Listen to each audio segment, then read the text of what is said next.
Good evening, everybody. A very good evening to all of you, बच्चों. We are back in the लक्ष्य batch for GATE 2022 Power Electronics. और बेटा finally लेके आ गए हैं आपके लिए 3 फेज हाफ वेव रेक्टिफायर. तो आज से हमारा 3 फेज वाला मॉड्यूल स्टार्ट होगा.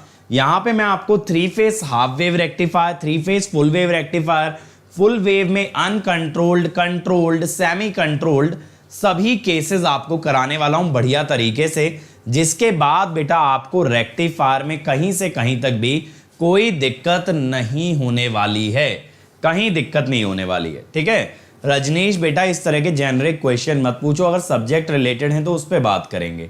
Don't make it into a doubt solving session. ठीक है चलो, let me start by introducing myself. My name is Ankit Goyal. I got AIR1 twice in GATE in 2014 and 2018.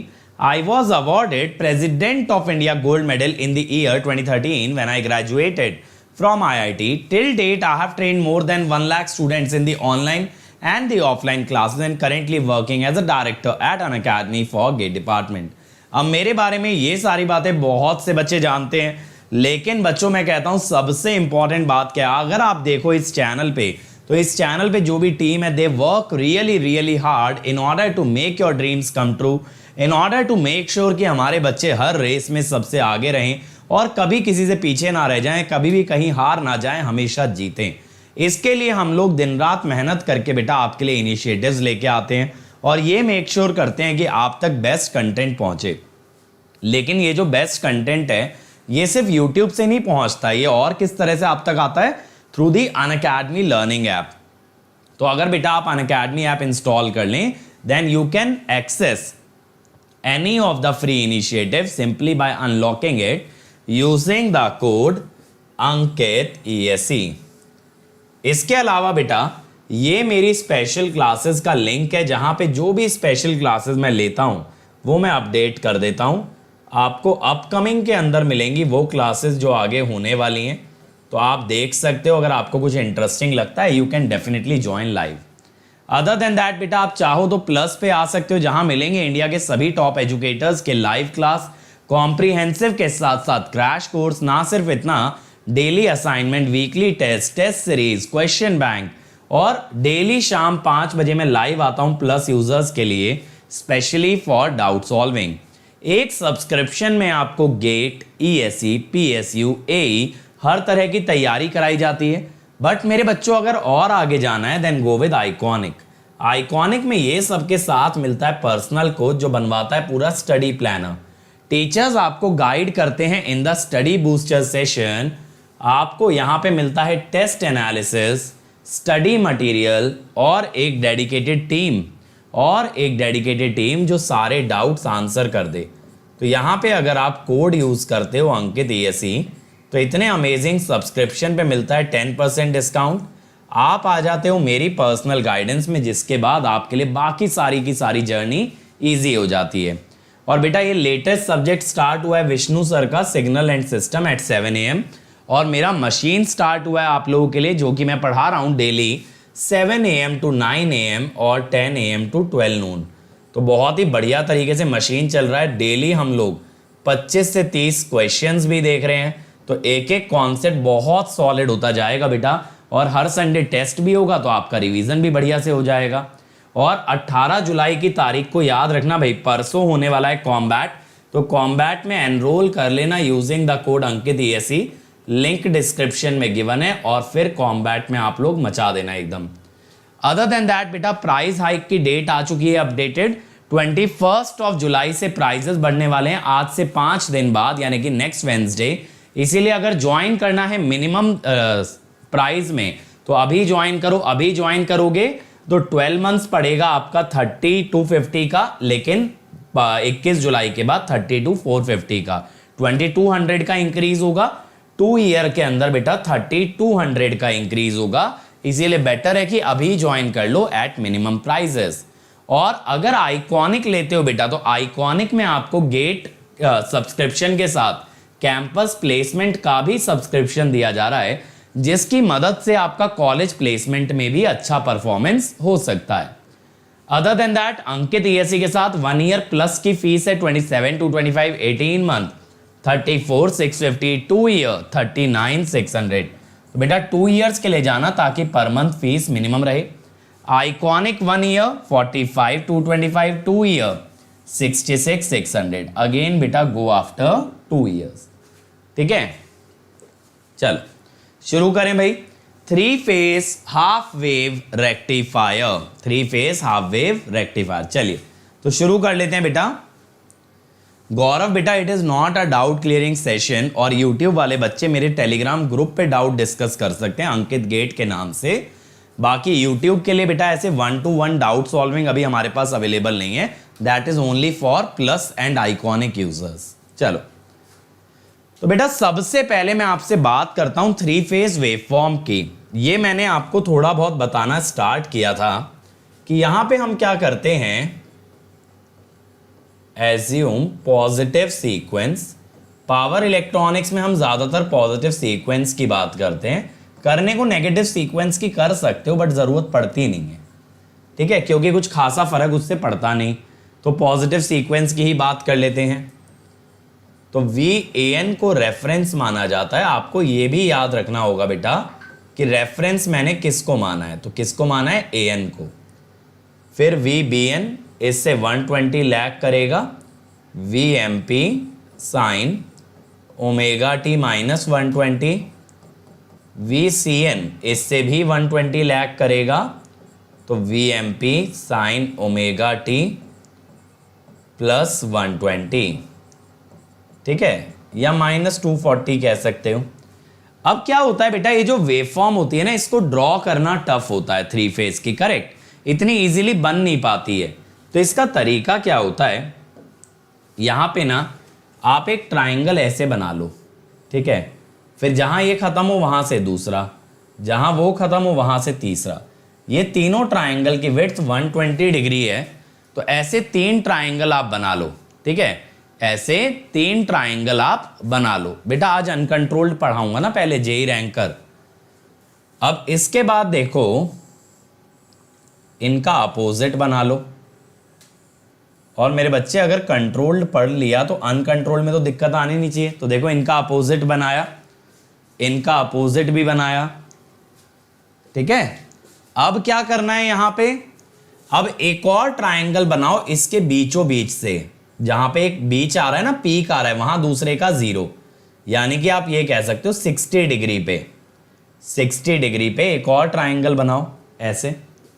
ठीक है, ये शुरू कहां से हो रहा है बेटा, जहां पे पहले ट्राइंगल का पीक है।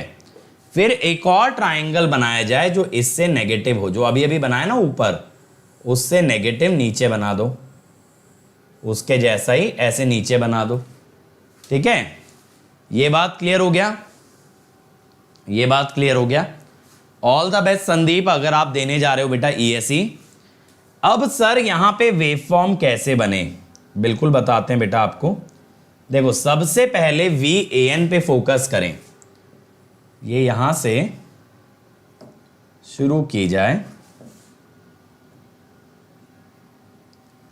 ठीक है, पहले ट्राइंगल से शुरू करना बेटा। देखो पीक पे पहुंच के दूसरे पे जंप कर जाना ऐसे। ठीक है, फिर ऐसे नीचे लेके जाओ, पीक पे पहुंच के दूसरे पे जंप कर जाओ। ये आ गई आपकी VAN। ये क्या आ गई, VAN बन गई ना साइन का ग्राफ। जैसे ही पीक पे पहुंचे दूसरे बाजू वाले ट्राइंगल पे जंप कर जाना है, इस टाइप से साइन बन गया। अब दूसरा ग्राफ इससे 120 बाद बनना चाहिए। आप एक बात बहुत अच्छे से जानते हो कि एक ट्राइंगल 120 डिग्री का है, तो आप 120 के बाद माने एक ट्राइंगल के एंड से, यहां से शुरू करें। ठीक है, ऐसे जाते गए जाते गए जाते गए, और इधर भी नीचे आ जाओ जरा, एक की पीक पे पहुंच के दूसरे पे जंप कर जाओ। ये देखो ये बन गया VBN, जो इससे 120 लैग कर रहा है। अब इसके बाद VCN वो इससे भी 120 बाद आएगा बेटा, वो यहां से आया, देखो है ना, वो यहां से आ गया। ये इससे भी 120 के बाद आ गया। तो ये जो पहला वेव फॉर्म है, दिस इज VAN, दूसरा VBN, तीसरा VCN। समझ में आया कैसे बने हैं तीनों ग्राफ? ये समझ में आया तीनों ग्राफ कैसे बने हैं आपके? बेटा रेड इस पे दिखेगा नहीं ना, RYB मैं तो यूज कर लूंगा, फिर तुमको दिखेगा नहीं तो बड़ी समस्या हो जाएगी। रेड कलर समझ रहे हो, ब्लैक पे रेड उतना चमकता नहीं है।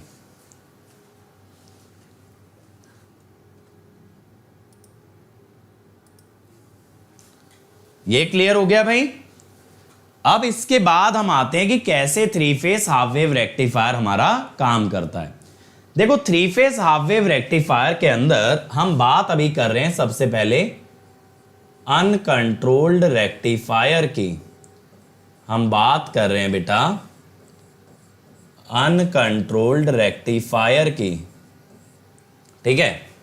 और देखो वैसे तो आप अगर कंट्रोल्ड जानते हो तो अनकंट्रोल्ड आप बना ही सकते हो, ठीक है। अनकंट्रोल्ड ऐसा नहीं होना चाहिए कि अलग से पढ़ना पड़े, क्योंकि अगर आप अलग अलग पढ़ रहे हो ना, अनकंट्रोल्ड फिर सेमी कंट्रोल्ड सब चीज़ें, तो यहाँ पे क्या हो रहा है कि आप समझ नहीं रहे हो। फिर आप क्या कर रहे हो, आप कोशिश कर रहे हो कि क्या क्या फॉर्मूले याद करने से एग्जाम निकल जाएगा। और पावर इलेक्ट्रॉनिक्स में जब आप रटने जाओगे ना, तो हमेशा परेशानी में आ जाओगे, क्योंकि इतना रट ही नहीं पाओगे जितना यहाँ पे है। तो इसीलिए कोर सब्जेक्ट्स को ना रटने के नज़रिए से ना देखो, कोर सब्जेक्ट ही आपकी यूनिकनेस बनेंगे, कोर सब्जेक्ट ही आपकी पहचान है। अब देखो बेटा, यहां पे थ्री फेस हाफ वेव के अंदर 3 डायोड लगे, एक A फेस के लिए, एक B के लिए, एक C के लिए। और यहां पे अगर आप देखो मेरे बच्चों, तो तीनों का जो है ना कैथोड आपस में कनेक्टेड है। देखना जरा, ये कैथोड तीनों का कनेक्टेड है एक साथ, ये तीनों का कैथोड कनेक्टेड है। अगर तीनों का कैथोड आपस में कनेक्टेड है तो हम ये कह सकते हैं it is a common cathode, cathode connected together. तो ये हो गया कॉमन कैथोड। अब इन डायोड्स की नेमिंग जो है ना ऑड नंबर में कर दी हमने 135। जब फुल वेव पे जाएंगे ना तो समझ आ जाएगा कि 135 क्यों डाला है। जैसे आपने सिंगल फेज में देखा था, ऊपर वाले हमेशा ऑड नंबर में थे और नीचे वाले हमेशा इवन नंबर में थे। ऐसे ना जब फुल वेव बनाएंगे तो ये वाले ऊपर वाले डायोड बनेंगे, ये ऑड नंबर्ड रहते हैं 1, 3 और 5। अब यहां पे बेटा ऐसे ही दूसरे वाले में देखो, दूसरे वाले में भी हर फेज का एक डायोड है, बट इस बार इन तीनों का ना आपने एनोड कनेक्ट किया है। इन तीनों का क्या कनेक्ट कर दिया आपस में? एनोड कनेक्ट कर दिया है, इसीलिए इसे बोला जाएगा common anode, anode terminal, anode terminal of 3 diodes are connected together, of 3 diodes are connected together, ठीक है। एनोड साथ में कनेक्टेड है। अब इससे हुआ क्या बेटा, इसे हमने बोल दिया कॉमन एनोड कनेक्शन। तो यहां पे 2 तरह के कनेक्शन पॉसिबल हैं three phase half wave rectifier में, एक कॉमन कैथोड और एक आपका कॉमन एनोड, ठीक है।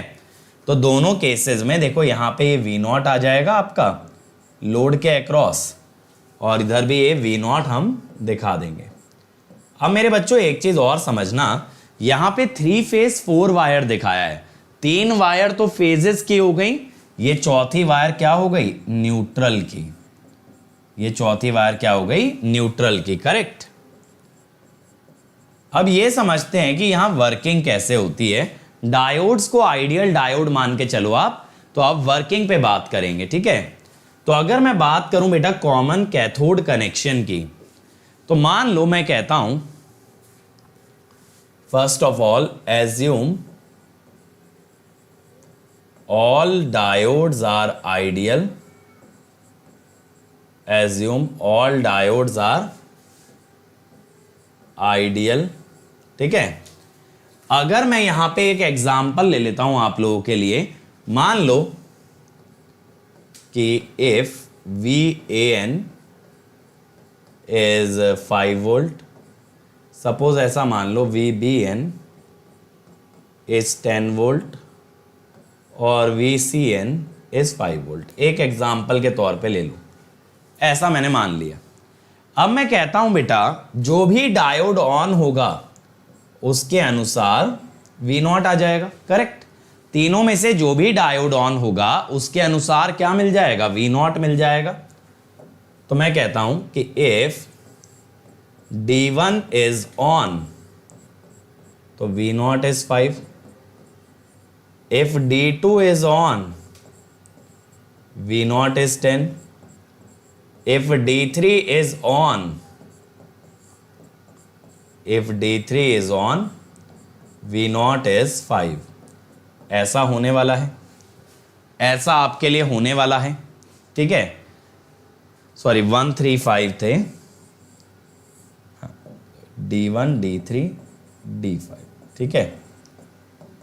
जो भी ऑन होगा उसके हिसाब से V0 आ जाएगा। अब आप एक चीज सोचो, हाँ बेटा ये एनालॉग जैसा ही है इसीलिए बेसिक से समझा रहा हूं।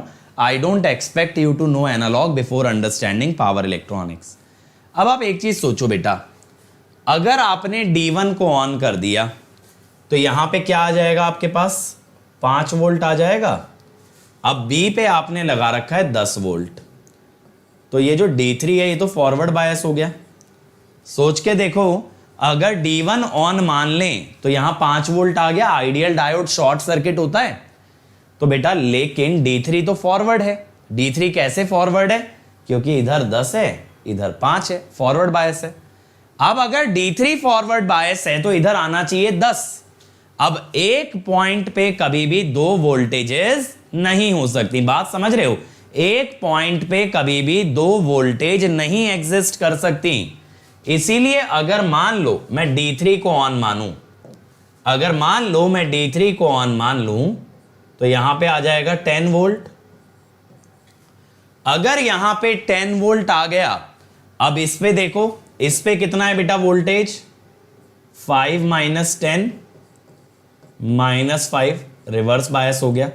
इस पे कितना है बेटा, 5 माइनस 10 इक्वल टू माइनस 5। तो VD1 is equal to VD3 is equal to minus 5 volt, तो रिवर्स बायस हो गए और यहां D2 हो गया ऑन। तो इससे मेरे को एक बात समझ में आ गई बेसिक सी यहां पे, कि जिस डायोड पे मैक्सिमम वोल्टेज लगा होगा वही डायोड हमारा ऑन होने वाला है, वही डायोड ऑन होने वाला है। The diode with maximum supply voltage या maximum voltage at anode terminal will turn on या will conduct। चमका ये सब लोगों को बेटा, जल्दी से बताओ चमका ये चीज, नहीं तो लॉजिकली सोचो, इनके सबके कैथोड एक साथ कनेक्टेड हैं, इनके सबके कैथोड एक साथ कनेक्टेड हैं, तो कैथोड का वोल्टेज सबका बराबर है, कैथोड का वोल्टेज सबका बराबर है। अगर कैथोड का सबका वोल्टेज बराबर है बेटा, तो आप ये सोचो जिसका एनोड का वोल्टेज मैक्सिमम, उसका वोल्टेज ओवरऑल मैक्सिमम। जिसका वोल्टेज एनोड का मैक्सिमम, उसका ओवरऑल वोल्टेज मैक्सिमम, करेक्ट। एक चीज समझ में आई ये बात, देखो कैथोड पे तो सेम वोल्टेज आएगी, तीनों जुड़े हैं। अब जिसका एनोड का वोल्टेज ज्यादा आएगा उस डायोड के अक्रॉस ओवरऑल वोल्टेज भी आपका ज्यादा आएगा और इस कारण से वो डायोड आपका ऑन हो जाएगा, वो डायोड आपका ऑन हो जाएगा। ये बात समझ में आ रही है। चलो अब आते हैं बेटा कॉमन एनोड पे, कॉमन एनोड। अब यहां पे भी कुछ ऐसा ही उदाहरण ले लेते हैं। एज्यूम जैसे VA is -5 volt, VB is -5 volt और VC इज 10 वोल्ट, ऐसा मान लो। या फिर रुको,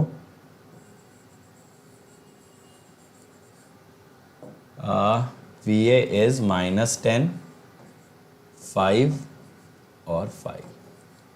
अब एक चीज समझना, VA को आपने क्या कर दिया, -10 लगा दिया, यहां पे -10 लगा दिया, VB को 5 लगा दिया, VC को भी 5 लगा दिया, VC को भी 5 लगा दिया। बेटा इंजीनियरिंग सर्विसेज में सभी सब्जेक्ट का रिप्रेजेंटेशन बढ़िया से होता है। 300 नंबर का पेपर है, गेट से 3 गुना वेटेज है, तो ऑब्वियसली सभी सब्जेक्ट आएंगे। अब उसमें से छंटे हुए टॉपिक क्या करोगे? बेटर है कि ESE का पेपर उठाओ, कोई से भी ईयर का, 2020 का, 19 का, एज अ पेपर ही उसे प्रैक्टिस कर लो, सारा बढ़िया रिवीजन हो जाएगा। अब देखो बेटा, मान लो कि मैंने जैसे इसे ऑन मान लिया, सपोज मैंने इसको ऑन मान लिया। अब यहां पे आ गया भैया 5 वोल्ट। अब 5 वोल्ट आ गया तो इसके अक्रॉस बन गया 15 वोल्ट, तो ये भी तो फॉरवर्ड हो गया, ये भी तो फॉरवर्ड हो गया। अब बेटा इसके अनुसार यहां -10 आना चाहिए, ऊपर वाले डायोड के अनुसार क्या आना चाहिए, -10 आना चाहिए। बट देन अगेन एक नोड पे 2 वोल्टेजेस पॉसिबल नहीं है, एक नोड पे 2 वोल्टेजेस पॉसिबल नहीं है। इसीलिए मैं क्या करता हूं कि मैं इसको ऑन करता हूं, ठीक है। तो यहां पे कितना आ जाएगा, -10। अब D6 का वोल्टेज अगर निकालोगे, -10 -5 -15, D2 का भी -15, तो यहां पे बेटा D6 का और D2 का दोनों का वोल्टेज आ रहा है -15, तो ये तो दोनों रिवर्स हो गए। और VD4 का ये ऑन आ रहा है, जिस वजह से V0 = VA। अब आप यहां पे क्या कह सकते हो इस बात को देखते हुए, डायोड विद मिनिमम वोल्टेज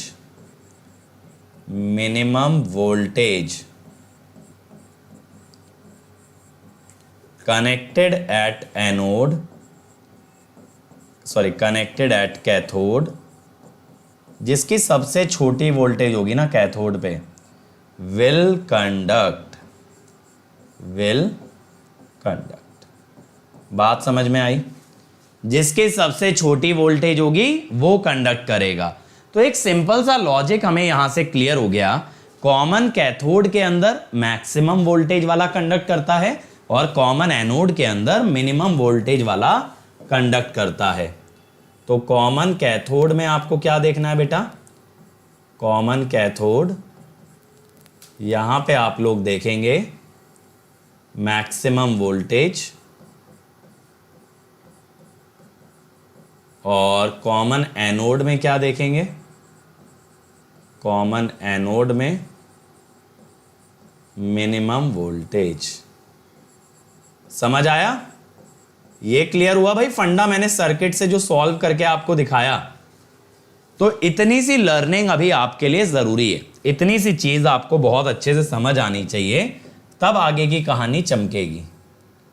ठीक है, तो ये चीजें देखते रहा करो जो हम कंक्लूजन निकाल रहे हैं। हर बार थोड़ी इतना सब करोगे, नहीं तो देखो यहां पे समझने का एक और तरीका है। एक और तरीका क्या है, डायोड वो ऑन होगा जिसकी मैक्सिमम वोल्टेज हो। अब सबके एनोड टर्मिनल की वोल्टेज तो बराबर है, साथ में कनेक्टेड है, तो ज्यादा वोल्टेज उसकी होगी जिसके कैथोड पे कम हो।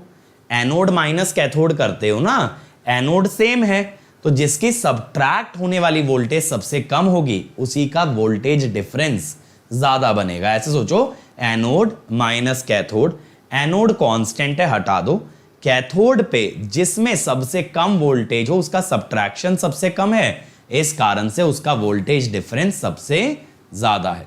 अगर उसका वोल्टेज डिफरेंस सबसे ज्यादा है तो वही कंडक्ट करने वाला है। तो ये बात हमें बेसिक सी याद रखनी है। अब देखो आगे चलते हैं।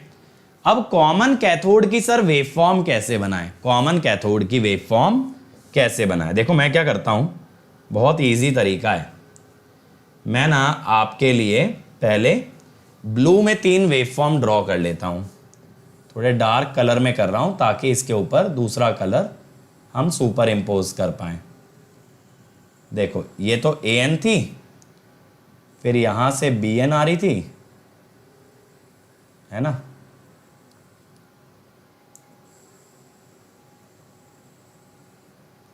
और यहां से आपकी Cn आ रही थी ऐसे।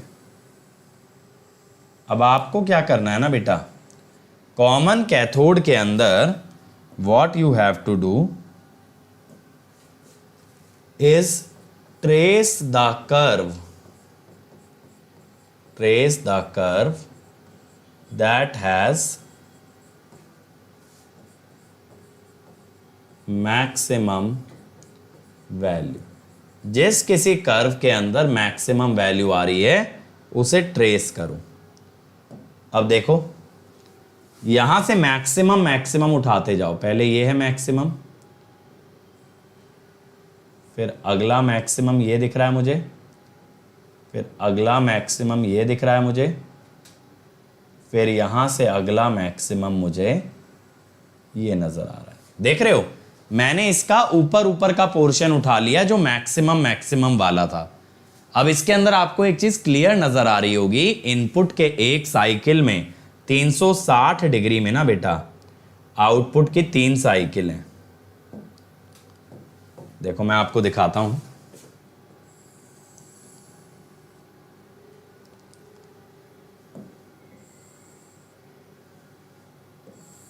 देखते चलो ये इंटरसेक्शंस जो है ना, चलो जाने दो।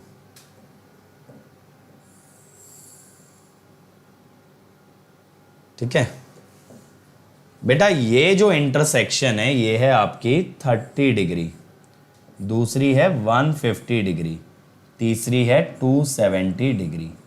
ठीक है, V0 versus omega T.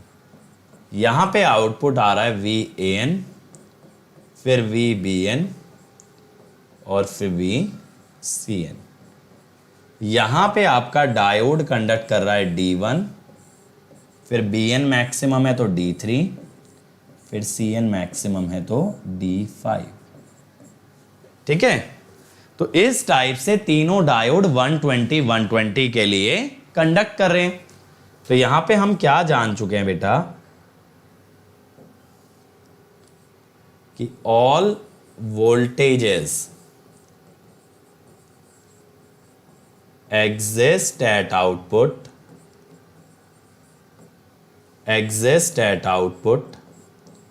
for 120 degree each। ठीक है, each diode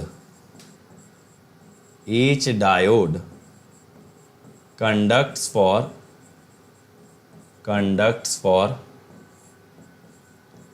120 डिग्री। बात क्लियर हुई सब लोगों को? हाँ, D5 स्टार्टिंग में भी कंडक्ट कर रहा है बेटा, बिल्कुल सही कह रहे हो। यहां पे भी D5 है, साइकिल चल रही है ना ऐसे, साइकिल चल रही है ऐसे, है ना। ये बात क्लियर हो गई। तो डायोड का कंडक्शन एंगल आपको मिल गया बेटा 120 डिग्री। तो हम कह रहे हैं टाइम पीरियड ऑफ आउटपुट कितना है 120 डिग्री, यानी time period of input by 3, यानी frequency of output is frequency of input into 3। इसीलिए इसे बोलते हैं 3 पल्स कन्वर्टर। क्या कहलाता है? 3 पल्स कन्वर्टर। क्लियर हुआ? 3 पल्स कन्वर्टर का मतलब बेटा, 3 पल्स कन्वर्टर का मतलब क्लियर हो गया आपको? 3 पल्स कन्वर्टर इसलिए क्योंकि यहां हर एक पल्स 120 डिग्री की बन रही है। तो ऐसी 3 पल्सेस आ रही हैं। अब ऐसी बेटा कॉमन एनोड में मैं क्या कहूंगा, trace the curve that has minimum value,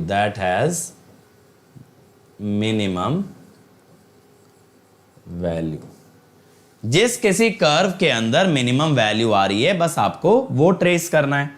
अच्छा, इसके अंदर ना एक और बात है, चलो मैं बाद में याद करा दूंगा, बट करने के लिए मैं यहां भी लिख देता हूं कि VAN जो कि हमारा रेफरेंस था, मैंने शुरू में ही बताया था ना, इसको रेफरेंस लिया है VMP sin omega T conducts from 30 degree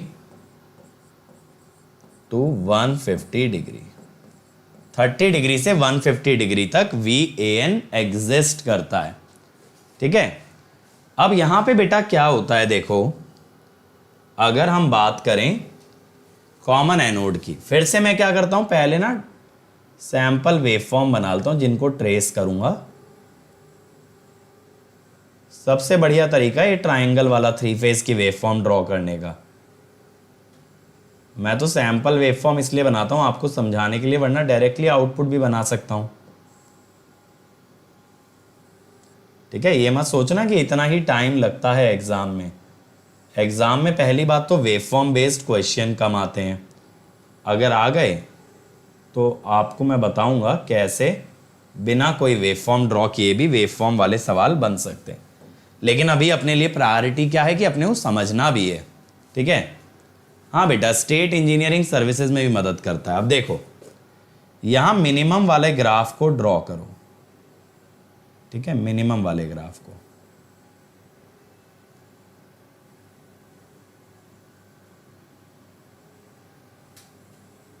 ये हो गया, ये मिनिमम वाला ग्राफ हो गया। अब ये हुआ आपका V0 वर्सेस ओमेगा टी। यहां पे ये है VBN, CN, AN, फिर से VBN, तो ये तीनों आ रहे हैं। अब यहां पे बेटा इंटरसेक्शन अगर देखोगे,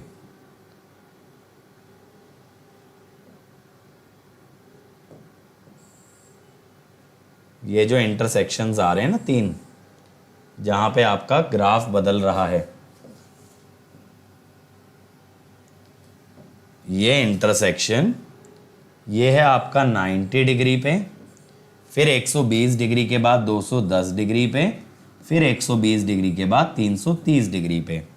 यहाँ BN का मतलब है कंडक्ट कर रहा है D6, CN का मतलब है D2, AN का मतलब है D4, ठीक है, और फिर से D6, ये हो गया D6 to 4, D6 to 4।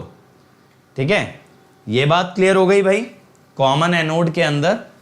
तो बेटा कॉमन एनोड के अंदर हमें क्या मालूम चला, जो भी वोल्टेज मिनिमम होगी उसी को हमें ट्रेस करना है। तो हम क्या कह सकते हैं, in common anode connection, in common anode connection we only get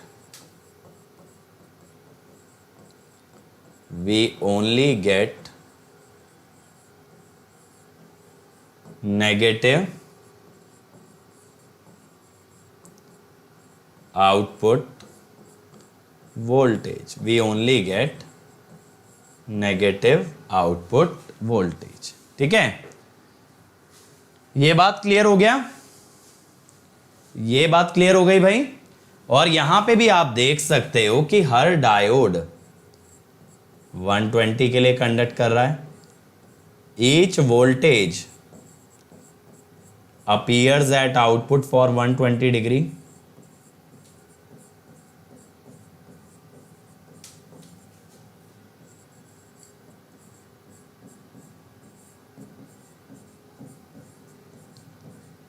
ठीक है, each voltage appears at output for 120 degree। अब बेटा इसका एनालिसिस अगर करें तो मैंने आपको क्या बताया कि अगर कॉमन कैथोड की बात करोगे तो आपको मैंने याद रखने के लिए बेटा ये बोला कि VAN जो होता है ना, VMP sign omega T, VMP sign omega T, ये कहां से कहां तक कंडक्ट करता है बेटा, 30 से लेके 150 तक। अब आपको अगर मान लो V0 एवरेज चाहिए तो आपको ये तो समझ आ गया वेवफॉर्म का पीरियड 120 डिग्री है, यानी 2 पाई बाय 3। और आपको इसमें यह भी पता है कि 30 से लेके 150 तक वी नॉट में क्या आता है, V M P sine omega T D omega T,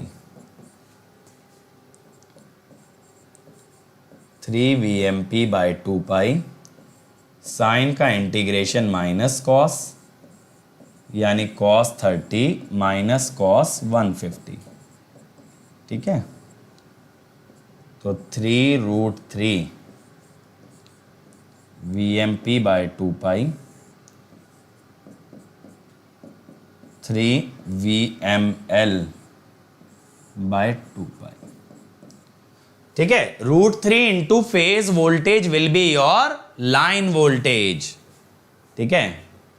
तेजस्वी, मुझे यह पता था ना कौन सी वोल्टेज से कौन सा डायोड कनेक्टेड है, ठीक है। सर मेरे को डाउट हो रहा है कि इनपुट और आउटपुट का टाइम पीरियड सेम है। देखो बेटा, इनपुट ये है, ये वाली जो वेवफॉर्म है ना, जैसे ये देखो बेटा, ये है आपका इनपुट, इसका टाइम पीरियड 360 डिग्री है। देखो शुभम, इसका टाइम पीरियड 360 डिग्री है, लेकिन इतने में 3 पल्स आ गई ना आउटपुट की, इतने में 3 पल्स आ गई आउटपुट की, ठीक है। और मुझे डायोड का कैसे मालूम चला, जब मैंने ये देखा VBN तो मुझे पता है B फेज में 6 वाला लगा है, VCN C में 2 वाला लगा है, AN में 4 वाला लगा है, तो ये D4 हो गया, ठीक। समझ आ गया भाई शुभम?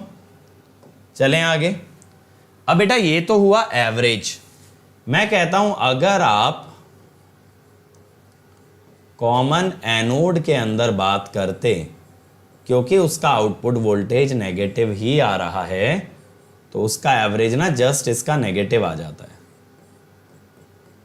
-3 VML/2 पाई। अगली बात बेटा यहां पे VML is peak line to line voltage, peak line to line voltage, ठीक है। और VMP peak phase voltage, peak phase voltage, ठीक है। तो लाइन हो गया √3 इंटू, हाँ तो ओवरऑल ग्राफ V0 का है ना मेरे भाई शुभम, लेकिन इनपुट पे तो 3 अलग अलग फेजेस हैं, एक एक फेज से निकालोगे ना टाइम पीरियड, कि 3 फेज की टोटल वेवफॉर्म देख के टाइम पीरियड निकालोगे। ऐसा कभी हुआ है? 3 फेज में 3 सोर्सेज 50-50 हर्ट्ज के होते हैं, तो आप ये थोड़ी कहते हो तीनों का ग्राफ ड्रॉ किया, अरे भैया इसकी तो फ्रीक्वेंसी 150 हर्ट्ज है, ऐसा थोड़ी होता है। तीनों फेजेस की फ्रीक्वेंसी अलग अलग देखी जाएगी। 3 वेवफॉर्म है ना, मैंने ड्रॉ ही तो एक ग्राफ पे किए, वैसे तो 3 अलग अलग वेवफॉर्म है, उनको तो मैं एक ग्राफ पे ड्रॉ कर देता हूं। समझ आ रहा है शुभम? अगर मान लो मैं साइन और कॉस को एक ग्राफ पे ड्रॉ कर दूं, तो क्या उनका पीरियड बदल जाएगा? नहीं, उनका पीरियड वही रहेगा जो है, वो तो मैंने अपनी सुविधा के लिए उसे एक ग्राफ पे बनाया है, ठीक है। अब इसके बाद देखो RMS आउटपुट वोल्टेज,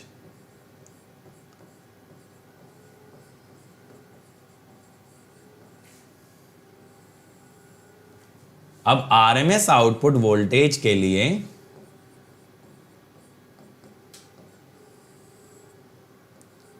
पीरियड है आपका 2π/3, 30 से 150 VMP² sine square omega T D omega T.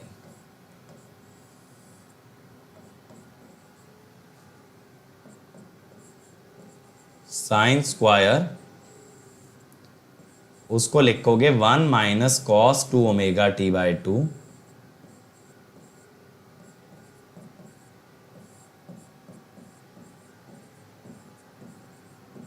ठीक है। 2 तो आपने बाहर निकाल लिया बेटा, मैंने आपको बोला है ना साइन स्क्वायर का इंटीग्रेशन फास्ट करना सीखो, थोड़ा सा मेंटली कैलकुलेट करो, हर बार साइन स्क्वायर ही होगा पावर इलेक्ट्रॉनिक्स में।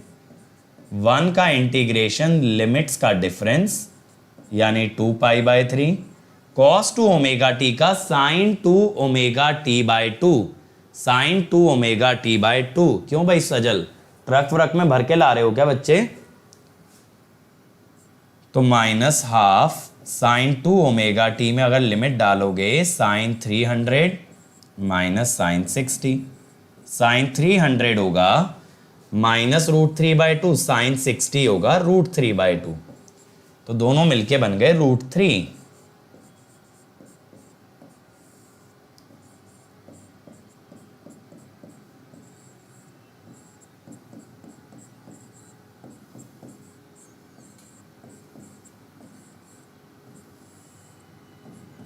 ये आ गया, ठीक है। और ये सेम रहेगा बेटा कॉमन कैथोड और कॉमन एनोड के लिए।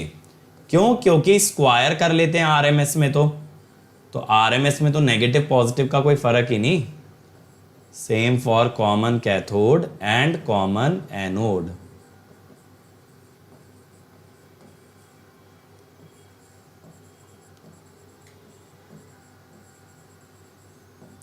ठीक है भाई, ये बात क्लियर हो गई? ये बात क्लियर हो गई भाई? चलो, ये चलो क्लियर है ना सब लोगों को? जल्दी से बोलो, ये क्लियर है? अब आगे चलें। तो ये तो हो गया बेटा अनकंट्रोल्ड। अब मैं आ जाता हूं कंट्रोल्ड पे। कंट्रोल्ड में कॉमन एनोड वगैरह नहीं पढ़ेंगे, एक ही कनेक्शन पढ़ेंगे, common cathode.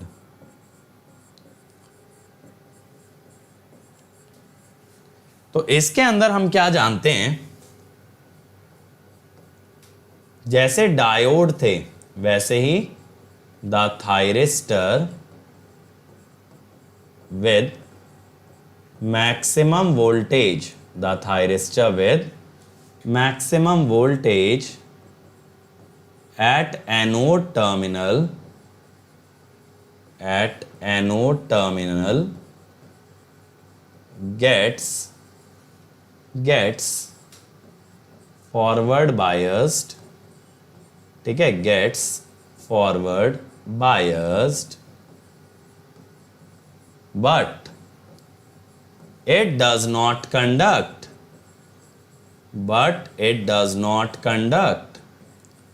until it receives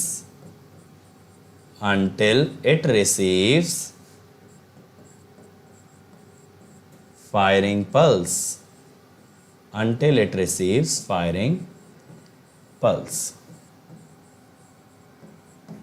ठीक है, ये डिफरेंस आ जाएगा बेटा SCR के आते ही, कि SCR तभी कंडक्ट करेगा जब फायरिंग पल्स मिलेगा। अब देखो बेटा एक बार डायोड वाली वेवफॉर्म, अगर डायोड वाली वेवफॉर्म हम देखें ना, यहां पे देखना, देखो D1 का फॉरवर्ड बायसिंग था 30 से 150, ऐसे ही अब T1 का फॉरवर्ड बायसिंग होगा 30 से 150। D3 का फॉरवर्ड बायस था 150 से 270, अब T3 का फॉरवर्ड बायस होगा 150 से 270। लेकिन कंडक्शन इमीडिएटली स्टार्ट नहीं होगा। कंडक्शन कब स्टार्ट होगा? After firing angle alpha. ठीक है, और ये ध्यान रखना बेटा फायरिंग एंगल फॉरवर्ड बायसिंग के बाद नापा जाता है, तो ये मत कहना कि सर अल्फा 30 से ज्यादा रखेंगे ना, अल्फा अल्फा ही है, तो अल्फा मेजर कहां से होगा? 30 डिग्री से। तो मैं कहता हूं अगर मैं फॉरवर्ड बायस देखूं, यहां पे फॉरवर्ड बायस तो तभी होंगे जैसे डायोड हो रहे थे, वो तो सेम चीज है दोनों में। तो T1 होगा 30 से 150, T2 होगा 150 से 180, सॉरी 270, और सॉरी T3 और T5 होगा 270 से 390। लेकिन मेरे बच्चों कंडक्शन ऐसा नहीं होगा, कंडक्शन ऐसा नहीं होगा। तो कंडक्शन कैसा होगा?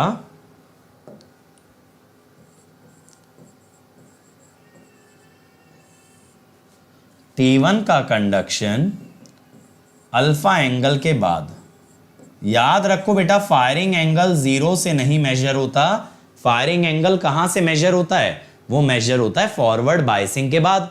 तो जब फॉरवर्ड बायसिंग 30 पे आई है तो 30 में अल्फा ऐड होगा, समझ रहे हो?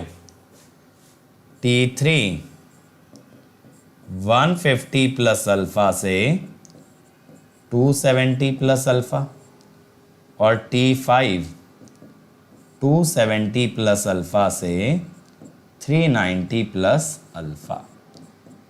वैसे पता है 390 प्लस अल्फा में से 360 अगर घटा दो तो 30 प्लस अल्फा बचेगा। 360 का शिफ्ट तो दे ही सकते हो, 360 का शिफ्ट तो आप दे ही सकते हो, उससे तो कोई फर्क पड़ता नहीं। तो हमेशा ध्यान रखें बेटा, ये छोटी सी गलती आप कर सकते हो। फायरिंग एंगल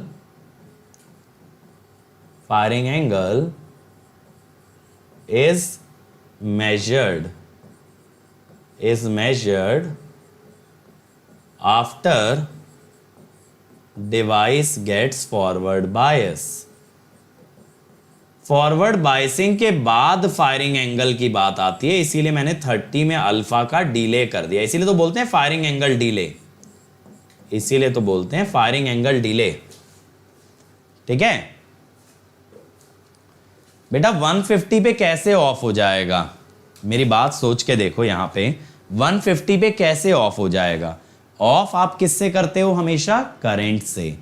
अगर बेटा करंट नेगेटिव जाने की कोशिश करेगा, बिल्कुल बंद हो जाएगी डिवाइस। लेकिन जब तक करंट नेगेटिव नहीं गया तब तक डिवाइस बंद नहीं हो सकती। समझ रहे हो मेरी बात? तब तक आपकी डिवाइस बंद नहीं हो सकती। यहां पे एक बात और देखें, VAN क्या लेके चले थे हम? VMP sign omega T.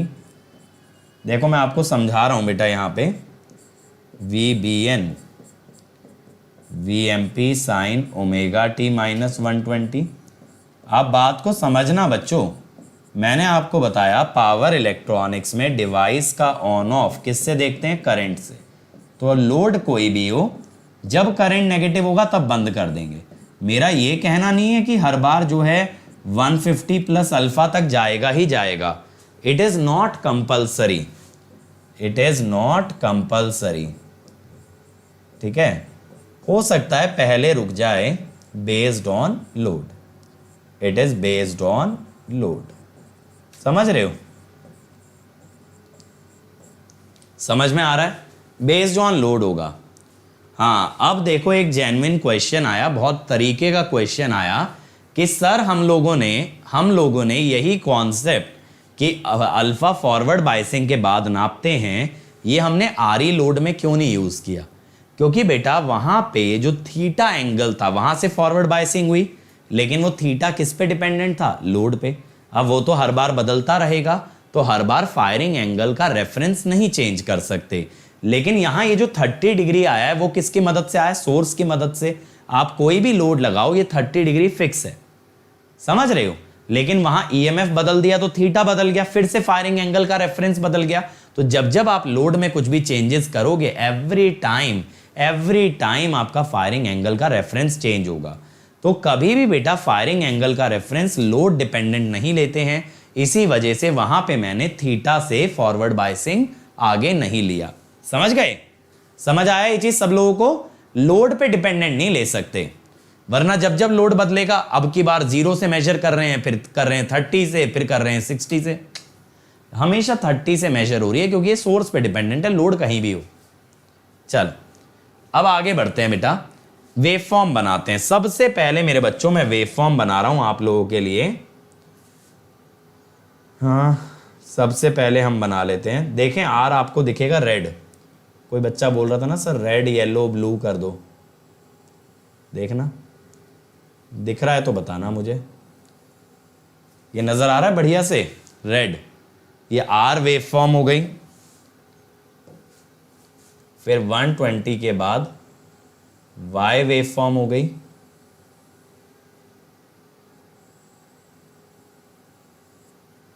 ठीक है, फिर 120 के बाद बी वेवफॉर्म हो गई।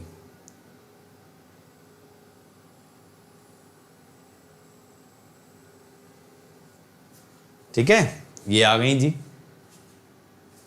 चलो, तो रेड येलो ब्लू हो गया, अब खुश, दिल खुश हो गया भाई। इसमें वैसे कलर नहीं बदल सकते क्या पैनल में?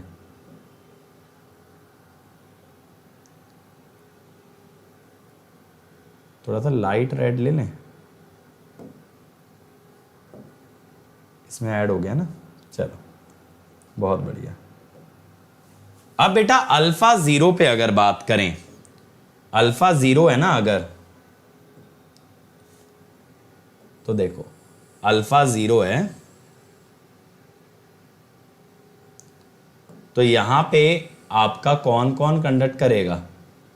यहां पे T1 कंडक्ट कर जाएगा। समझते चलना मेरी बात। अल्फा अगर 0 है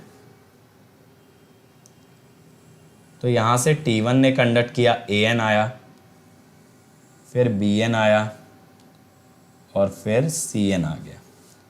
समझ में आई ये कहानी? अल्फा 0 तो डायोड वाला ही केस हो गया ना बेटा, अल्फा 0 तो आपका डायोड वाला ही केस हो गया।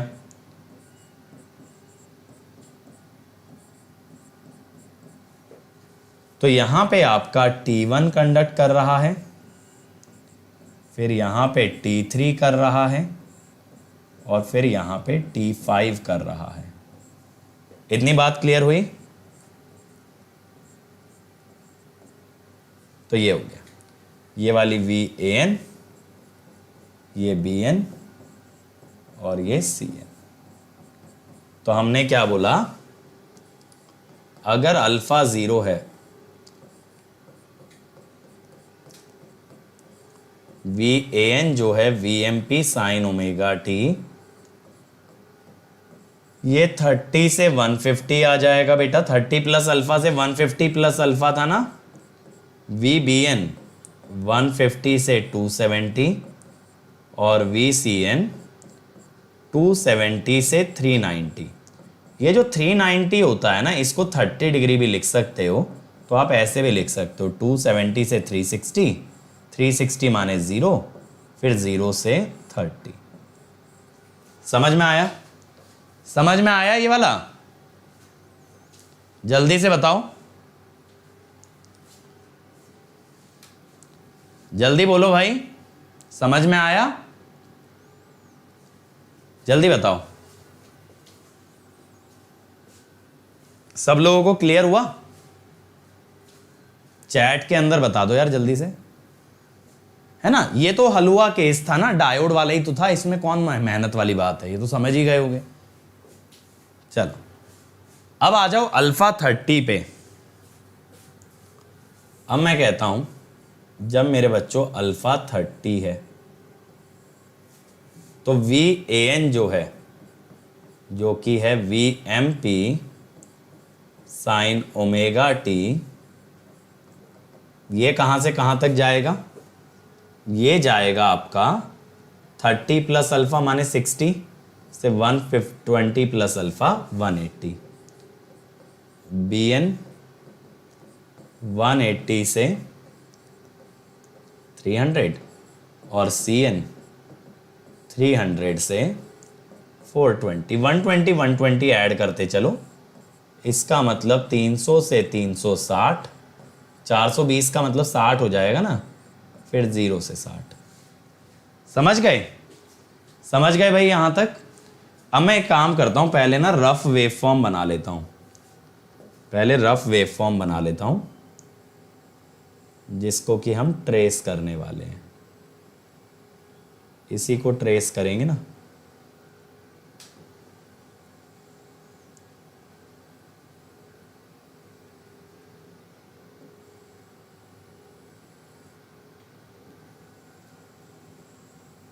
समझ रहे हो? मैं इसी टाइप से ना वेव फॉर्म के क्वेश्चन बिना वेव फॉर्म ड्रॉ किए करता हूं। कैसे? मुझे ये कंडक्शन पता है, मैंने 30 से 150 याद कर रखा है, उसमें अल्फा अल्फा जोड़ते चलो। अब बेटा यहां पे मुझे देखो एक बार कि मेरे को VAN को जो ट्रेस करना है ना, VAN को जो मैं ट्रेस करूंगा, दैट विल बी फ्रॉम 60। 60 माने पहली ट्राइंगल की पीक, ठीक है, पहली ट्राइंगल की पीक 60 से लेके 180, 180 यहाँ पे आएगा, ठीक है, फिर 300, 300 यहाँ पे आएगा। समझ रहे हो मेरी बात? समझने की कोशिश करो बच्चों। 60 डिग्री पहला ट्राइंगल 120 का होता है टोटल, तो 60 डिग्री उसकी पीक है। अब यहां से बनाना शुरू करो। देखो ये वाला कलर मुझे लगता है आपको और अच्छे से नजर आएगा। ये बन गया, ये किसका ग्राफ आ गया? ए का, ए फेज का, या आर फेज कह दो, आर फेज कह सकते हो इसको, ठीक है। अब येलो फेज पे आ जाओ, बी वाला येलो फेज, फिर ब्लू फेज पे आ जाओ,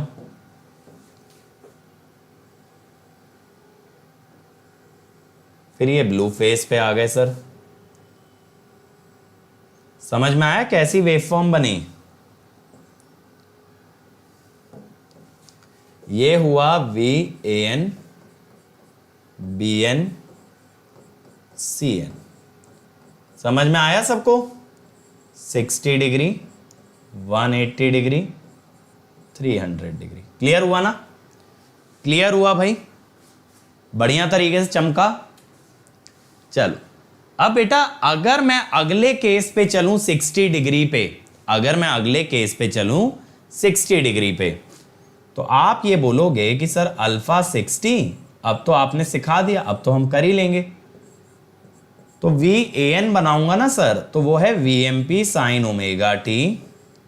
ये 30 प्लस अल्फा से 150 प्लस अल्फा आता है, तो 60 से 210। लेकिन बेटा यहां पे गौर करना, मैंने आर लोड लिखा है, मैंने आर लोड लिखा है, इस बात पे ध्यान देना, ठीक है। आर लोड में 180 के आगे साइन ओमेगा टी नहीं जा सकता, क्योंकि 180 के आगे साइन ओमेगा टी नेगेटिव। अगर साइन ओमेगा टी नेगेटिव तो उससे क्या होगा? साइन ओमेगा टी नेगेटिव होने से करंट भी नेगेटिव। सोच के देखो ना, for R load V naught can not be negative, V naught can not be negative, else I naught will also be negative, else I naught will also be negative। तो इसका क्या मतलब हुआ? V A N can not extend above 180 degree. अब V A N जो है ना, जो साइन ओमेगा टी है, आप उसे 180 के आगे नहीं ले जा सकते भाई साहब। समझ रहे हो? ये साइन ओमेगा टी 180 के आगे नेगेटिव होता है, तो 210 तक तो जाने का सवाल ही नहीं उठता। तो आप कहां से कहां तक जाओगे? 90 से 180। करेक्ट। इसी लॉजिक से वी बी एन ये आता 210 से 330, लेकिन ये भी 30 डिग्री कम कंडक्ट करेगा, तो 210 से 300। ऐसे वी सी एन ये आता 330 से 450, लेकिन ये भी 30 डिग्री कंडक्ट कम करेगा। सिमेट्रिकल है ना वेवफॉर्म, तो ज़्यादा सोचो मत, आगे का तो सिंपल है। 420, ठीक, 420 है। अब बेटा यहां पे भी अगर मैं पहले आपके लिए रेफरेंस वेवफॉर्म्स बना दूं, तो ये मेरी ए एन वाली हो गई। अब समझ में आया बेटा कि कब 150 प्लस अल्फा तक नहीं जाएगा? जब करंट नेगेटिव जाने की कोशिश करेगा। जब जब आपका करंट नेगेटिव जाने की कोशिश करेगा, तब तब आप उसे रोकेंगे, ठीक है। तब आपका कंडक्शन स्टॉप होता है। जहां पे करंट नेगेटिव, वहीं पे कंडक्शन स्टॉप। तो याद रखें, पावर इलेक्ट्रॉनिक्स में कंडक्शन किसकी मदद से देखते हैं? करंट की मदद से। अब बेटा मैं यहां पे ड्रॉ कर लेता हूं 90 डिग्री वाले लाइंस, ठीक है। तो देखो 90 डिग्री ये है जहां पे साइन का कर्व पीक पे है। अब ये 90 डिग्री है, इसका कर्व का एक्सपेक्टेशन था कि ये यहां तक जाएगा 210 डिग्री तक, ठीक है, लेकिन जा नहीं पाएगा बेचारा। इसकी एक्सपेक्टेशन थी 210 डिग्री तक जाने की। अगर मैं यहां पे लिखूं तो दिस इज 90 बेटा, दिस इज 210, दिस इज 330। ठीक है, और ये मैं कैसे पता लगा लेता हूं ना 90, 210, 330। ठीक है बेटा, अल्फा की वैल्यूज याद नहीं करनी पवन, आपको VAN का कंडक्शन याद करना है कि 30 प्लस अल्फा से 150 plus alpha. But don't worry, मैं बताऊंगा क्या क्या याद करना है। ठीक है, अब देखो यहां पे मैं कैसे पता लगा लेता हूं ना तुरंत। मेरे को ये पता है ये ट्राइंगल 60 डिग्री पे पीक करता है। 120 का टोटल ट्राइंगल है ना, तो 90 दोनों ट्राइंगल के बीच वाला पॉइंट है। फिर दूसरे ट्राइंगल का पीक 120 पे है, उसका अंत 180 पे है। इस टाइप से मुझे मालूम रहता है। तो मुझे ये भी मालूम है बेटा यहां पे कि ये वाला पॉइंट 180 है, मुझे ये भी मालूम है कि ये वाला पॉइंट 300 है। ठीक है, मुझे ये भी मालूम है कि ये वाला पॉइंट 60 है। ठीक है, ये मैं जानता हूं इस ग्राफ से। अब देखो यार, अब बना देते हैं फटाफट से। देखो सबसे पहले मैं VAN को ट्रेस करना चालू किया, 180 तक ही जा पाया, उसके आगे उसने कह दिया भैया आगे अलाउड नहीं है, आगे अलाउड नहीं है। ठीक है, अब यहां पे देखो, फिर यहां से 210 से अगला वाला है, चलो मैं चलता हूं। और यहां भैया ये समझ लो पुलिस चेक पॉइंट पे इसे भी रोक लिया, भाई तू कौन सा VIP है, तू भी नहीं जा सकता आगे। फिर तीसरा है, अब मैं तो चला ही जाऊंगा पक्का, बट इसे भी यहां धर लिया गया, इसे भी अलाउ नहीं किया गया, है ना। तो ये बन गया आपका वेव फॉर्म, समझ में आ गया। AN BN और मस्त तरीके से CN, है ना, क्लिप हो गई ना वेव फॉर्म। देखो इसकी एक्सपेक्टेशन थी बच्चों यहां तक जाने की, इसकी एक्सपेक्टेशन थी ऐसे जाने की, लेकिन ये वाला पार्ट कट गया, ये नहीं जा पाया नीचे। समझ में आया, ये वाला पार्ट आपका कट गया। ऐसे इसकी एक्सपेक्टेशन थी नीचे तक जाने की, but then again V0 negative allowed नहीं है RL लोड के अंदर। वहीं अगर मेरे बच्चों मैं RL लोड ले लूं, अगर RL लोड ले लूं तो क्या फर्क आएगा बताना। For highly inductive load, for highly inductive load,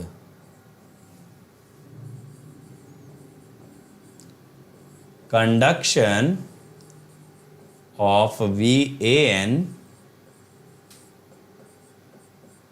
continues up to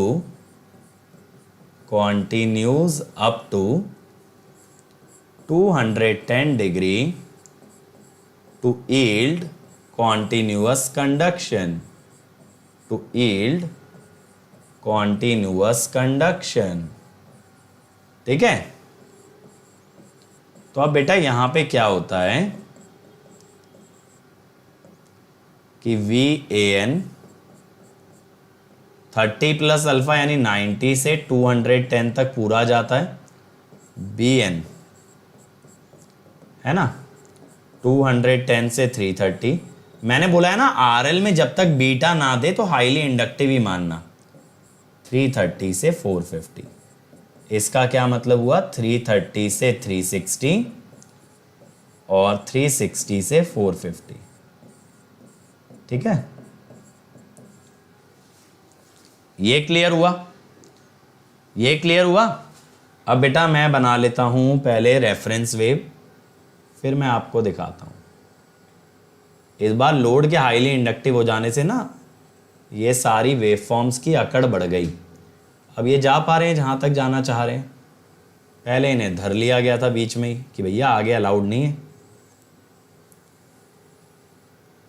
RL load ने कहा भाई आन दो आगे भी आन दो, कोई दिक्कत नहीं है, अपने ही लोग हैं। तो ये चले गए एकदम चौड़ में मस्त तरीके से आगे। ठीक है, अब पहले मैं ना डॉटेड लाइंस बना लेता हूं आपको मार्कर्स दिखाने के लिए। ये रहा 90 डिग्री। मजा आ रहा है ना भाई 3 फेज में, डर तो नहीं लग रहा। अभी कोई बच्चा सोच रहा होगा इस बात को सुन के, डरते तो सर हम अपने बाप से भी नहीं है, 3 फेज से क्या डरेंगे। आप भी गजब बात कर रहे हो। अब देखो बेटा सबसे पहले यहां से कहानी शुरू हुई अपनी, अब ये चला गया मस्ती से नीचे तक 210 तक, ठीक है। यहां से आ गया हमारा येलो वाला फेज,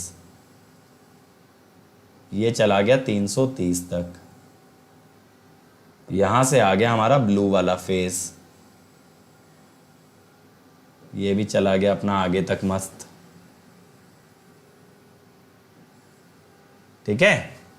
अब ये पूरा पूरा, ठीक है, ये पूरा पूरा आ गया भैया आपका वेव फॉर्म, फील आ गया एकदम, AN BN CN, फील आ गया ना मस्त, ठीक है। क्लियर हो गया ये वेव फॉर्म पूरा का पूरा। चलो अब आगे बढ़ें, अब इसके एनालिसिस पे चलते हैं। सबसे पहली बात तो बेटा आपको यहां पे ये ऑब्जर्व करनी है कि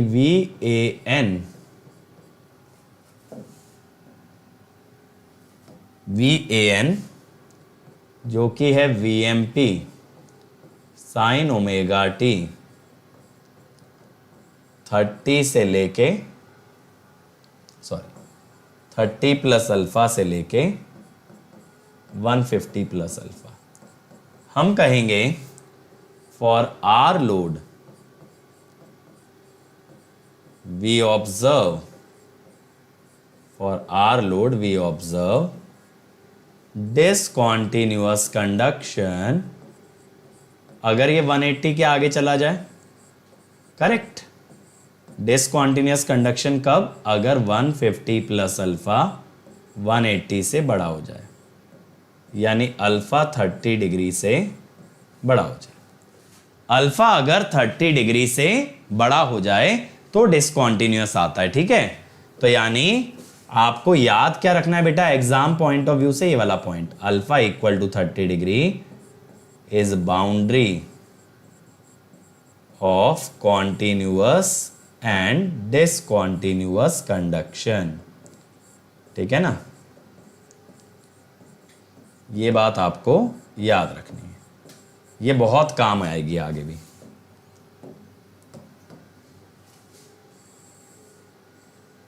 इस पे ना काफी क्वेश्चन बन जाते हैं डायरेक्टली, ये 30 डिग्री बाउंड्री वाला, ठीक है। अब यार एवरेज आरएमएस निकालते हैं, जो अपना यूजुअल धंधा है, यही तो काम है हमारा। मैं कहता हूं फॉर कॉन्टिन्यूअस कंडक्शन, पहले मैं कॉन्टिन्यूअस कंडक्शन की बात कर रहा हूं बेटा। कॉन्टिन्यूअस कंडक्शन का मतलब फॉर ऑल अल्फा, अल्फा कुछ भी हो अगर RL है, और alpha less than equal to 30 अगर R लोड है, R लोड में लेस देन इक्वल टू 30 और RL में हर अल्फा, V नॉट एवरेज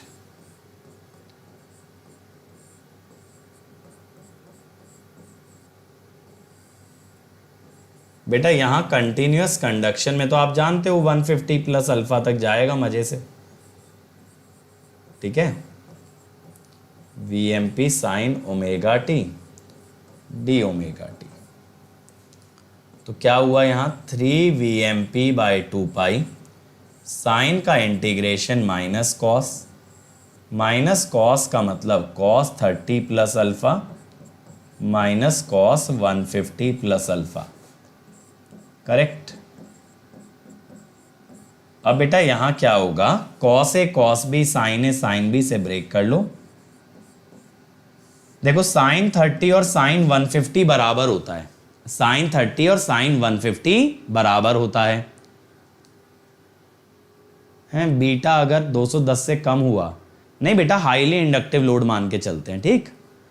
अगर देखो साइन 150, सुनो मेरी बात, साइन 150 और साइन 30 बराबर होता है, तो यहां साइन 30 साइन अल्फा और साइन 150 साइन अल्फा कैंसिल हो जाएगा, sine 30 sine alpha sine 150 sine alpha, बचेगा क्या यहां पे cos 30 cos alpha minus cos 150 cos alpha. cos 30 होता है √3/2, cos 150 होता है -√3/2।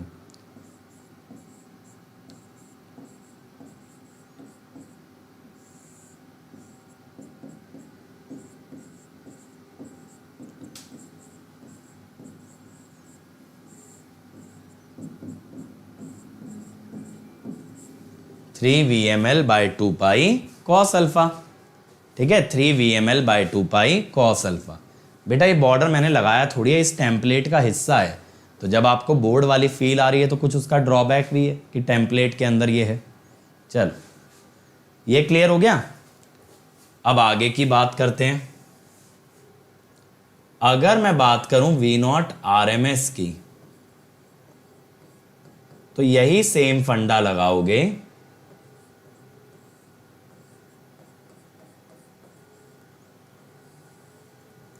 यहां पे 30 प्लस अल्फा से 150 plus alpha VMP² sin² omega T. अब देखो VMP तो बाहर निकाल लो, स्क्वायर है। sin² का आप जानते हो भैया क्या करना है, सीधा 1 minus cos 2 omega T by 2 कर देना है। 1 का इंटीग्रेशन, लिमिट्स का डिफरेंस, फिर cos 2 ओमेगा टी का minus half sin 2 omega T. sin 2 omega T में डालोगे अगर upper limit sin 300 plus 2 alpha minus sin 60 plus 2 alpha. अब यहां पे भी वही करो बेटा, sin a प्लस बी वाला एक्सपेंशन। तो क्या होगा ना, अगर आप देखोगे बेटा sin a प्लस बी का क्या होता है, sin a cos b plus cos a sin b। sin 300 cos 2 alpha cos 300 sin 2 alpha, sin 60 cos 2 alpha cos 60 sin 2 alpha. अब ये जो cos 60 है और जो cos 300 है बराबर होते हैं, यानी cos 300 sin 2 अल्फा और cos 60 sin 2 अल्फा ये कट जाएगा। ठीक है, ये कट जाएगा, तो क्या बचेगा 3/4 पाई 2 पाई/3। यहां पे हमारे पास बचेगा sin 300 cos 2 alpha minus sin 60 cos 2 alpha. ठीक है,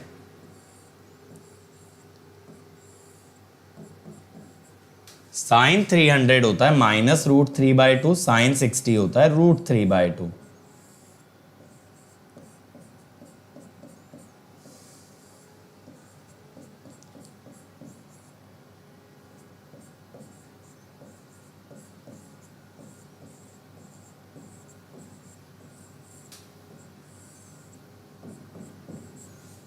ठीक है, ये क्लियर हो गया, ये क्लियर हो गया।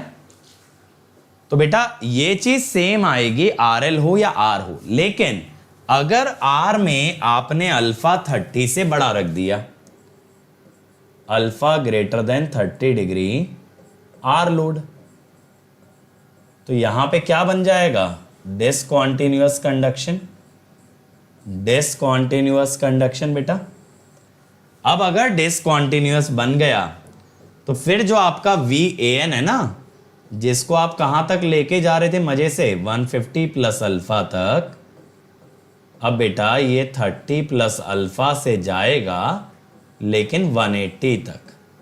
150 प्लस अल्फा 180 के आगे हो गया, 180 के आगे तो अलाउड है ही नहीं, 180 के आगे साइन ओमेगा टी नहीं जा सकता फॉर आर लोड।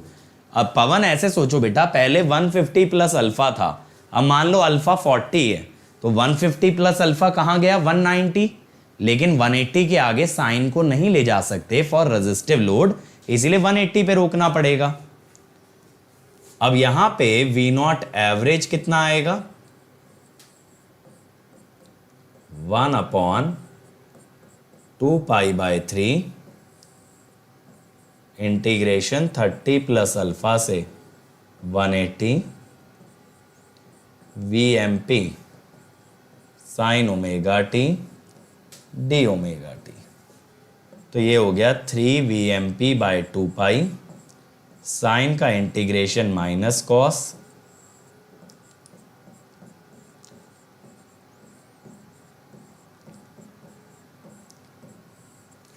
ठीक है, इजी हो गया ना।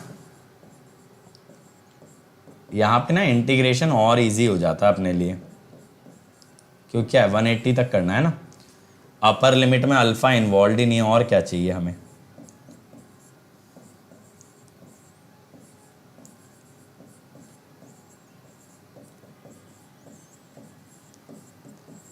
अब फिर से बेटा साइन स्क्वायर ओमेगा टी को आप क्या करोगे, 1 minus cos 2 omega T by 2,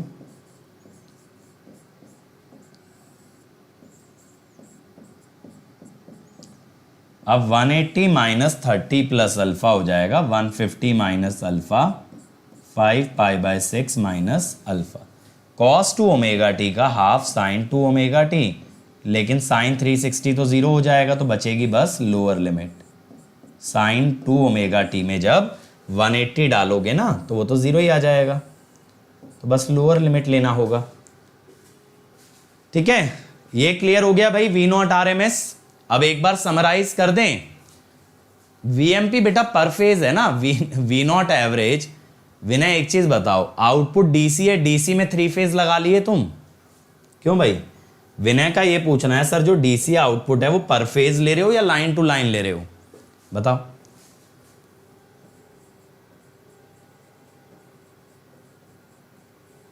अब देखो बेटा,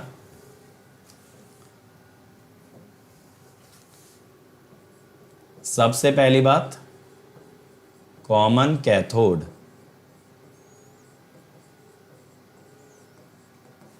device with maximum voltage is forward bias. ठीक है, कॉमन एनोड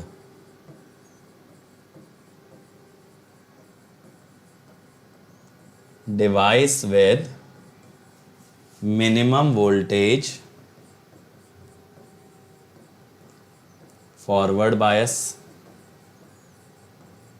ठीक है, फिर इसके बाद कॉमन कैथोड कॉमन एनोड के बाद V naught average 3VML by 2 pi cos alpha. ये किसके लिए है? ये है कॉन्टिन्यूअस कंडक्शन के लिए। ठीक है, VAN which is VMP sign omega T, इसका कंडक्शन मुझे पता होना चाहिए 30 प्लस अल्फा से 150 प्लस अल्फा। ठीक है, fifth, alpha is 30 degree is boundary between continuous and discontinuous conduction. अच्छा बच्चों, एक चीज और देखना, अगर ये भूल जाओ ना 30 150, तो आप ये तो याद रख सकते हो 3 पल्स में एक पल्स 120 की होती है। ठीक है, ये तो याद रख सकते हो 3 पल्स में एक पल्स 120 डिग्री की होती है। अगर 3 पल्स में एक पल्स 120 की है तो इसकी लिमिट कैसे डिसाइड करें? 90 से 60 पीछे और 60 आगे, 90 के अबाउट सिमेट्रिक ले लो, तो 90 से 60 पीछे यानी 30, 90 से 60 आगे यानी 150। तो ऐसे आप 30 से 150 आ सकते हो। This is basically 30 and 150 are 60 degree on either side of 90 degree. समझ गए? अगर भूल गए तो कैसे डिराइव करना है?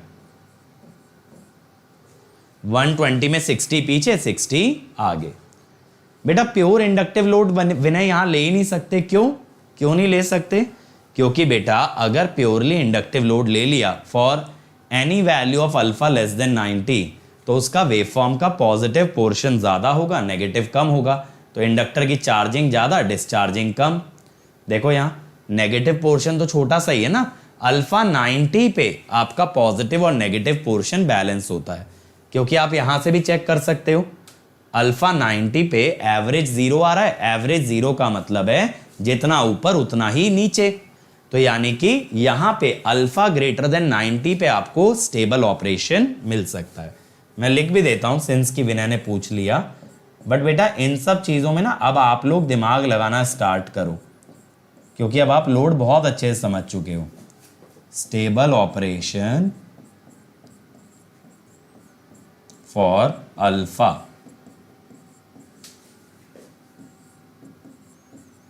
Greater than equal to 90 degree. ठीक है, अब ऐसे आरई लोड होता तो बेटा वीएमपी साइन ओमेगा टी से थीटा निकाल लेते, यही करते theta pi minus theta, simple है। आरएल ही होता, हाईली इंडक्टिव में आरएल की तरह काम करता। ये बेसिक चीजें अब जो आप जानते हो। चलो क्वेश्चन पे आ जाओ। Calculate V naught average for a 3 phase half wave uncontrolled rectifier if supply value is 440। मैं आपको 45 सेकंड दे रहा हूं, फॉर्मूला बेस्ड क्वेश्चन, अभी समरी में फॉर्मूला लिखा है।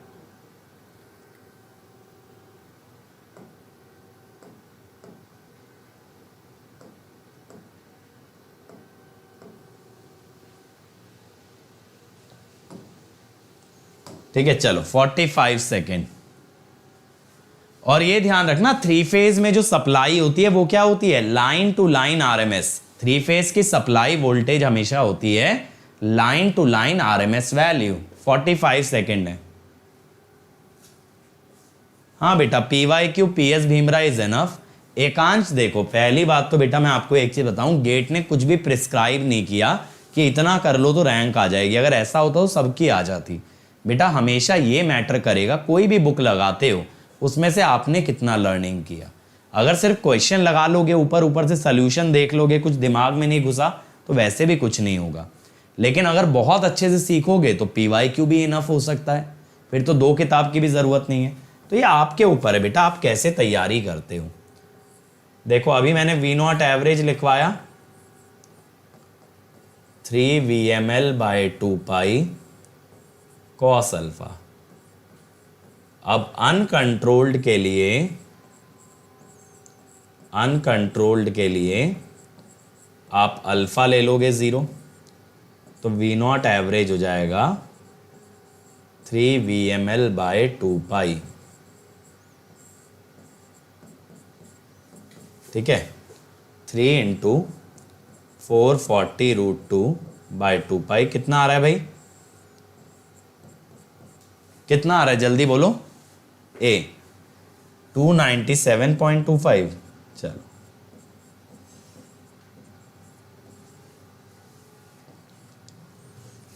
ठीक है, चलो। और ये आप लोग जो है ना थोड़ी सी स्कूल वाली फीलिंग से निकलो। अब यहां ये नहीं है कि इतना पढ़ के चले गए तो रैंक आ जाएगी। चलो 30 सेकेंड है, तो यहां पे आपको ना बेटा, यहाँ कॉम्पिटिटिव एग्जाम है, यहाँ सब छोटी से छोटी किताब भी सफिशिएंट है और ना हो तो 10 किताबें भी सफिशिएंट नहीं है। तो यहाँ पे इसीलिए आपको सीखने पे फोकस करना है rather than number of books. कभी मत घबराना, कोई बच्चा बोलता है कि 10 किताबें लगा ली, ठीक है, मैंने 20 किताबें पढ़ रखी, कुछ फर्क नहीं पड़ता। सीखने को 1 से भी सीख सकते हो, नहीं सीखो तो 10 भी नहीं। Time up. क्या आएगा 3। Pulse number is time period of input over time period of output, 2 pi divided by 2 pi by 3, that is 3। ठीक है, चलो नेक्स्ट करो भाई। 60 सेकेंड्स हैं आपके पास, 60 सेकेंड्स हैं, जल्दी से बनाओ। Calculate the average value of current for 3-phase half wave uncontrolled rectifier if supply value is 400 volt, resistive load value is 50। करो भाई, अगेन बहुत इजी है, 60 सेकेंड दे रहा हूं, मोर देन इनफ है। मजा आ रहा है ना। 3 फेज में कुछ दिक्कत तो नहीं लग रही बेटा कहीं से कहीं तक भी। याद रखने के लिए जितने समरी में पॉइंट लिखवा रहा हूं उसके अलावा याद करके नहीं जाना एग्जाम के अंदर कुछ भी। मैं वेवफॉर्म वाले सवाल डायरेक्टली बना लेता हूं। अगर मुझे ये याद है कि VAN का कंडक्शन कहां से कहां तक है, उसका भी मैंने शॉर्टकट बता दिया कि 90 से 60 पीछे, 60 आगे। थोड़ा सा एनालिसिस और थोड़ा सा याद करना है, दोनों चीजें मिक्स कर लो, बेस्ट कॉम्बो बन जाता है। सब कुछ याद करोगे तो भी दिक्कत, और सब कुछ एनालाइज करोगे तो भी दिक्कत। Time up. तो V नॉट एवरेज क्या होगा बेटा, अनकंट्रोल्ड का तो अल्फा 0 लेके चलते हैं, तो 3 VML by 2 pi. I naught average क्या होगा? 3 VML बाय 2 पाई आर। ठीक है, तो 3 इंटू 400√2 बाय 2 पाई इंटू 50 कितना आ रहा है बताना? कितना आ रहा है भाई? ए या सी? ए आ रहा है। चलो मान लेता हूं, मैं कैलकुलेट नहीं कर रहा, आज मूड नहीं है कैलकुलेशन का, मैंने मान लिया ए आ रहा है। ठीक है, नो आंसर इज करेक्ट, 5.4 है।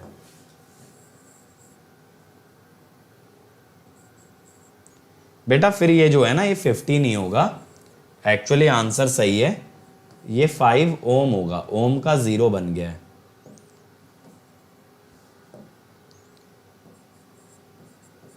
समझ रहे हो? वही मैं सोच रहा, आज तक तो इतना बड़ा रेजिस्टेंस देखा नहीं।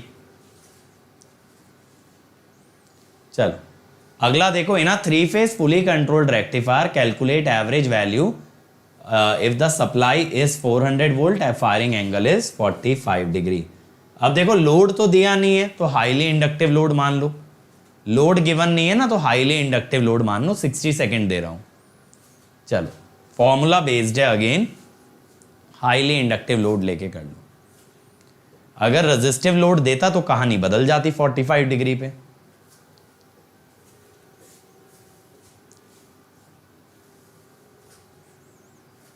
चलो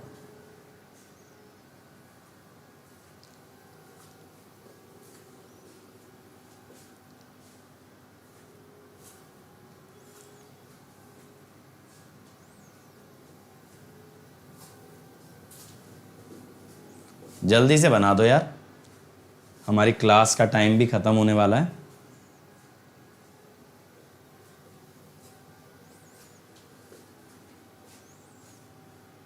इलेक्ट्रिक्स कह रहे हैं ए, चलो देखते हैं। चलो टाइम अप। तो मैं कहता हूं एज्यूम कॉन्टिन्यूअस कंडक्शन, जब तक ना स्पेसिफाइड हो जब तक कॉन्टिन्यूअस ही चलाना।